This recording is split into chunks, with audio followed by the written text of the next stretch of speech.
이렇게 1순위가 되는 방법, 네, 1순위.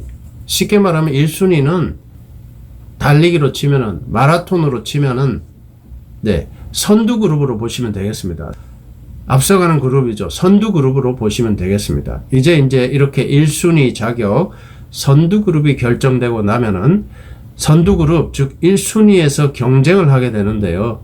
자, 내용이 이제부터 중요합니다. 자, 가보도록 하겠습니다. 자, 입주자 선정 제도라고 해서요. 1순위에서 이제 치열하게 경쟁을 벌이는 거죠. 선두 그룹에서 이제 치열한 경쟁을 벌인다. 이렇게 보시면 되겠습니다. 자, 먼저 입주자 선정 제도 국민주택입니다. 국민주택은 네, 상대평가제입니다. 1순위 안에서 이렇게 경쟁을 하게 됩니다.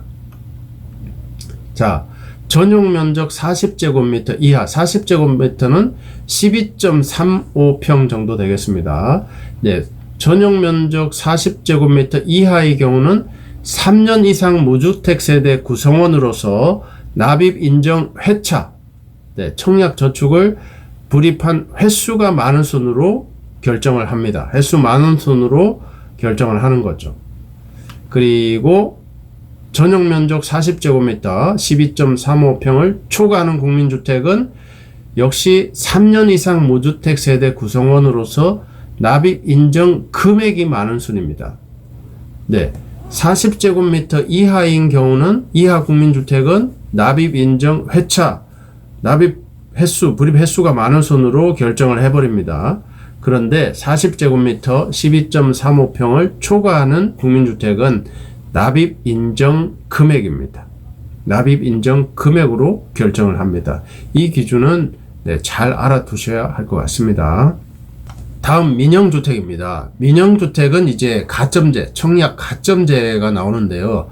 점수 매기는 방법을 잘 이해하셔야 되겠습니다. 자, 가보겠습니다. 민영주택은 기본적으로 가점제 상대평가인데요.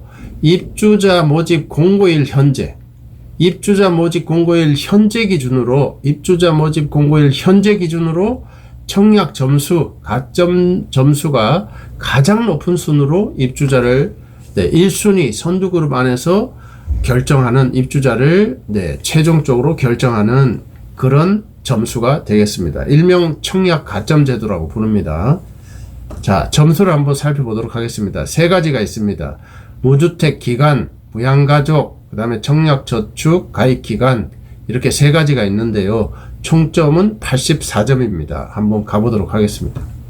자, 무주택 기간 점수는 1년 미만 2점 기본으로 주어집니다. 그리고 1년당 2점, 최대 15년까지 허용하는데요. 네, 1년당 2점이니까 최대 15년이면 30점이죠. 그래서 기본 점수 2점하고 해서 최고 32점이 나오게 되겠습니다. 이렇게 해서 점수를 매기는데 모집 공고일 현재 청약자의 세대 구성원 전원이 무주택 세대이어야 합니다. 그래야 무주택, 모집 공고일 현재 본인만 무주택이면 안 되고 세대원 전원이 무주택 세대이어야 무주택 기간이 카운트가 된다. 이런 의미가 되겠습니다. 자, 만 30세부터 무주택 세대 기간 카운트가 가능한데요. 30세 미만인 경우 결혼을 하시면은 혼인 신고일부터 바로 무주택 세대 기간 카운트가 가능하겠습니다.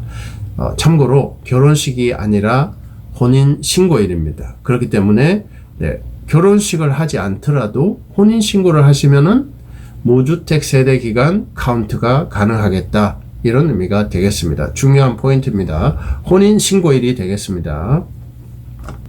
그리고 무주택 세대 기간 계산 중에서 주택이 있어서 처분을 하시면 처분 이후 시점부터 바로 카운트가 시작되는 점도 유의하시면 좋겠습니다. 그리고 일부 지분이나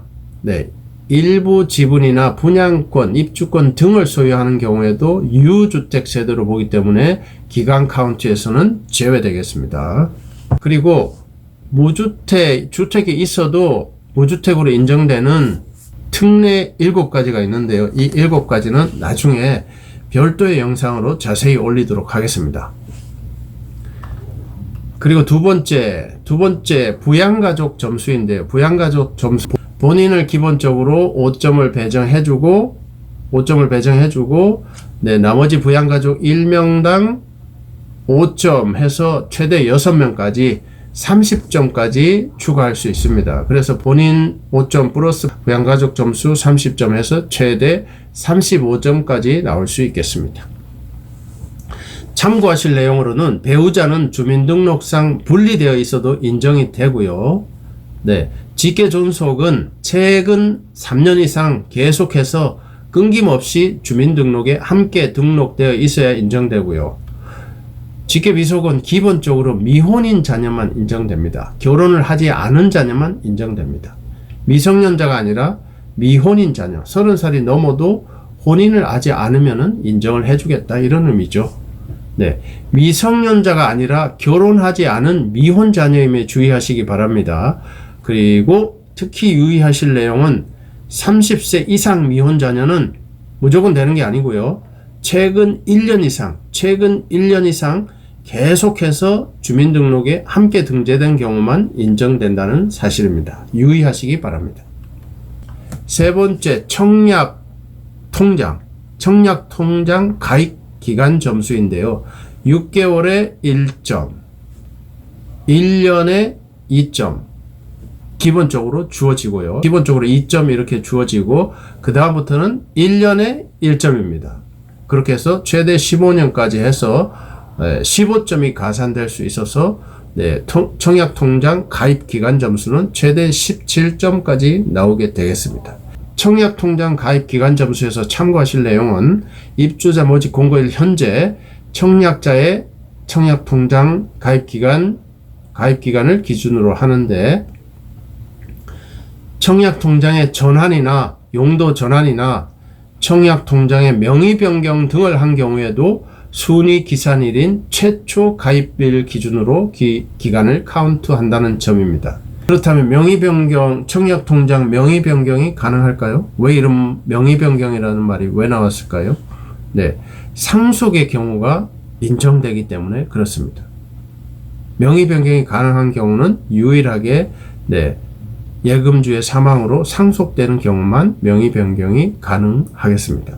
이 경우는 이제 명의 변경 시점을 기준으로 하는 게 아니라 청약통장 최초 가입한 시점 기준으로 카운트를 해주겠다. 상속의 경우는 네, 청약통장 가입 기간을 통산해주겠다. 이런 의미로 보시면 되겠습니다. 자, 이렇게 해서 총 정리를 해드렸는데요. 다시 한번 청약 가점제 총 정리를 해드리자면, 민영주택 청약시에만 적용되는 것이며 만점 최대점은 84점이 된다. 이런 의미가 되겠습니다. 세부적으로 살펴보면은 무주택 기간 점수는 기본 2점, 그리고 무주택 기간 1년당 2점 해서 최대 15년까지 가산해서 네, 최대 15년 30점 가산해서 재고점, 무주택 기간 재고점은 32점이다. 네, 두 번째, 부양가족 점수입니다. 기본적으로 본인 5점 주어지죠. 본인 5점. 그리고 부양가족 1명당 5점. 부양가족 1명당 5점 해서 최대 6명 30점이 가산될 수 있어서 네, 부양가족 점수의 최대치는 35점이 되겠다. 그 다음 마지막으로 청약통장 가입 기간 점수인데요.